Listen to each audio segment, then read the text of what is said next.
An hour is late, so I'll just tell you an amazing thing that Tzaddok says in the next piece, which also relates to this idea that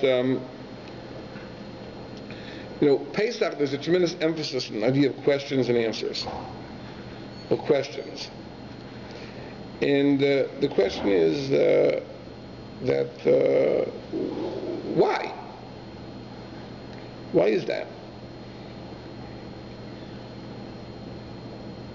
There's halachas that you have to tell the story of Tzias Mitzrayim by way of questions and answers. If you have a child, let the child ask. If there's no child, let your wife ask. If there's no wife, ask yourself the questions. But asking by way of questions. So what is the idea of questions? So he says like this. He says that the idea of a question is a wonder. Is a wonder. Now let's say with a mashal. Let's say, for example, you have a job, and every month they mail you your check to your house, or they drop it off at your house. And one day you come home and you see this envelope in the mail. You open it up, and sure enough, there's your paycheck. Is that a cause for wonder? Well, you had the job. They mail you the check every month. You open the check. There's nothing particularly amazing there. But let's say you don't have a job. And one day you open up your mail, and all of a sudden there's a check there for a couple $1,000. You have no idea why you're getting it, what you're getting it for, who it's from. That's a cause for wonder. Right? In other words, Pesach, if what we achieved Pesach would have been something that was given to us as a function of our effort, there'd be nothing to wonder about. It made perfect sense. What's so amazing? I earned it, it's coming to me. Yeah. But since Pesach, as we said, is the idea of Shabbos, it's the idea that what we experience that first night of Pesach is really something which is totally unearned. It's a wonder. Everything is amazing. And therefore if you ask yourself, how should a person feel going into the Seder? Everything should be amazing. Everything is a source of wonder. Matzah, what? That's really what a person should feel going to the Seder. Now, it's very hard to do that because we've been to the Seder year after year after year. We know all the answers already, right? But this is the mood you have to put yourself into. If every generation you have to see yourself as if you left Mitzrayim, that means that as if you're leaving now, it has to be filled with that same amazement, that same wonder, right? And that's the idea of questions. Everything is a mystery. Everything is a wonder. That's really what the experience of the Seder is meant to be like. Now, again, it's hard to be amazed by something which is so familiar, but that's really what the emotional feeling of the Seder night is meant to be. But it's related to this idea because the first night of Pesach is an experience which really is totally unexpected in a sense. It's undeserved. It's unearned, and therefore it is a wonderful, from wonder, experience. That's why everything is a question. It's interesting, Shabbos HaGadol, some people have the custom to say the Haggadah. So,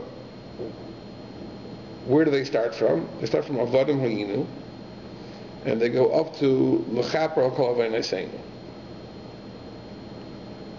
So, what's the pshat? Because Shabbos HaGadol was not the first night of Pesach. So there's no place for the Manashtana. The questions of the Manashtana, this is the expression of wonder. That's the first night of Pesach. But you feel that because you're reliving the experience. Shabbos HaGadol is just reviewing something which is already familiar. So to express the manashtama at that time was just, it doesn't make any sense. It would be like a charade. It would be a sham. It wouldn't have any meaning. When it comes to the Rabbi Gamliel, when we send the symbols, it's also questions. First, point out, why do we eat the masa? Why do we eat the mar? And the HaCohen gives an answer. Pesach why do we eat it? HaCohen gives an answer. There's also questions and answers. I just think that when you have a question mark, you can read it in different ways. You can say, a food question, no, al shumma. Or you can tear your hair out and it's, why are we doing this? Right? And I think that the proper reading is the second way. Right? It has to be with a sense of amazement and a sense of wonder. It says, but that sense of wonder is not appropriate in Shabbos HaGolah. So therefore that's where you have to stop. There's no point in asking questions. Shabbos HaGolah is just a statement. You're reviewing, what you already know. The Seder is reliving the total surprise of it all, and therefore that's why there's a room for questions. There's a lot more. We didn't even get to touch the last piece, but a little homework. Could you say that the suffering of the Jews in Mitzrayim, like the horrible things that we had to endure, in a sense, would be a kind of an earning of these Mitzrayim? In other words, to say that it's totally unearned, does that just count like the suffering we endured? Like some people compare that the birth of the modern state of Israel being right after the Holocaust, that there was some kind of a relationship between the two. And so is there a relationship in a way, or a sense of earning? See, I think you're right. See, I think there are things you earn through suffering. But I don't know if it's relevant for our discussion over here. You see, there are things you earn and there are things you achieve. Money you can earn, but wisdom you achieve. Whereas you can be given money here. You suffered. Here's money, right? But wisdom, understanding, that's something you have to achieve through effort. You have to learn. Right? You can't just be given wisdom on a silver platter. Here, what Tzaddok is telling us is that it's not just they gained their freedom. Freedom could be earned through suffering. If you suffered, now as a compensation, you're given freedom. But here, it's not just they got freedom; they received spiritual enlightenment. Right? That can't just be given to you normally. But that's what happened here. And that's why it's so astounding. Because how do you come to understand things? The idea is because there's a demonstration which makes it so crystal clear. But that it totally it goes against the entire normal process of what it takes to acquire wisdom. But it's showing you black and white. This is the way it is. And you understand. It's a small question. You mentioned a few times that the Revelation, the first Pesach, enlightened all the Jews and the level that they came up to. But I don't know, this generation, or I'm just saying that generation, maybe they kept maybe questioning, and there were times like with the golden calf, they kept falling backwards, and they kept, wavering in their, is that true? Wavering in their beliefs because... No. You see, you have to understand that however you understand the sin of the golden calf, right? Or it was the idea of syncretism, the idea that there's a way to reconcile pagan worship with the divinity of God. It wasn't a rejection of what they knew. It was a rejection of God's insistence that worship be directed to Him exclusively. So they fell backwards a little bit. Let me give you an example. You have to say. I'll give you an example by analogy, right? there are men who commit adultery, right? And at the same time, they claim they love their wives, they love their families, and they cherish their home lives, but they've figured it out that they can have both. They can justify it. Right?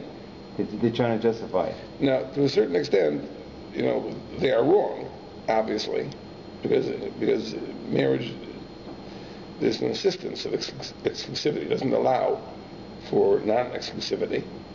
But they're not totally wrong, right?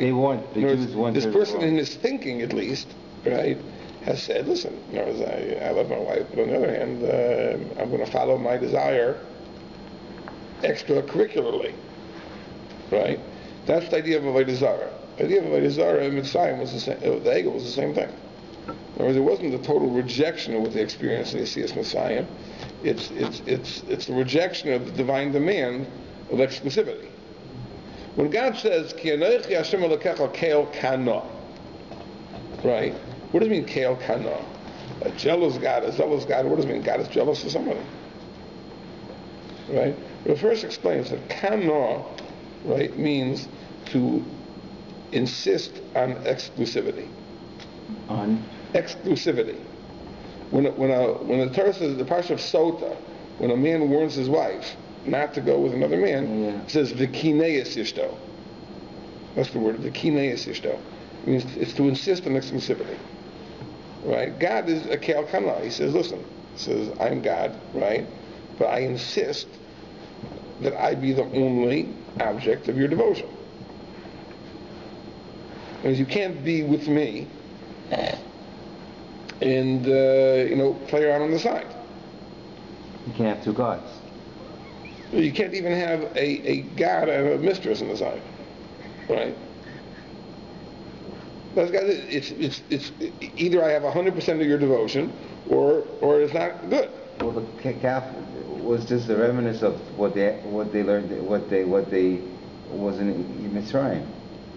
But I'm saying that's the analogy to adultery, which is a common metaphor in Tanakh, is very, very, very apt, right? Because a lot of people think that they can have their cake and eat it too, right?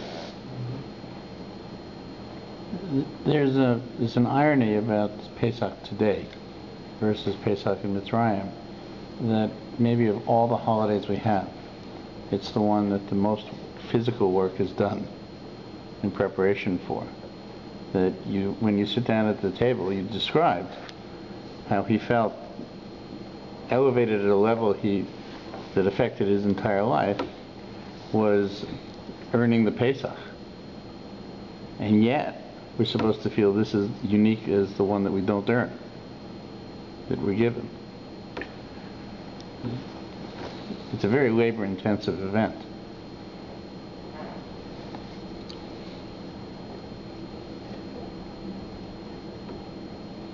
Yeah, but it's exactly as I said, because the whatever you do to prepare for Pesach, right, is not anything that should give you wisdom or spiritual enlightenment. Yeah. If you prepare for Pesach by sitting and learning Maseches Pesachim, or reading the Haggadah with Mefarshim, that type of thing, and then you have a very meaningful experience to say there, I can say, okay, yeah, I understand. You got to Mutzas, you worked and you discovered, right? If you prepared, you mopped the floors, you cleaned every nook and cranny, right? You slept, you bought, you shopped, Don't you feel like you've earned Pesach at that point? Yeah, but you've earned it, but in one sense. But the point is, but nothing that you've done should give you an enlightened this enlightenment, right? Right. So of course, it's God is giving you something which you haven't created. Right. You're right. You may have earned it in a sense. You worked for it, but it's simply you haven't created it. You've earned the meal, but not the enlightenment. But maybe that is the way it works. But that's your question. I mean, the Jews were slaves, right, and they got Pesach, right? But that doesn't mean that the wisdom they achieved, they created that wisdom. they were given it as a reward, perhaps, in the same way that Rav Finkus was given that experience of the Seder as a reward for his cleaning the attic. But the point is, but it's not that he created it. But if we prepared, let's say for the Seder, and we didn't have to do any cleaning, let's say we didn't have to do any cleaning, and we only learned, and then we had an enlightening Seder, then we think that it was because that it's because of we're so smart, or we did so much. That's right. But wouldn't we wouldn't attribute to Hashem? So the way to attribute to Hashem is mamish just to do the opposite. Yeah. See, look. Let's raise the following possibility.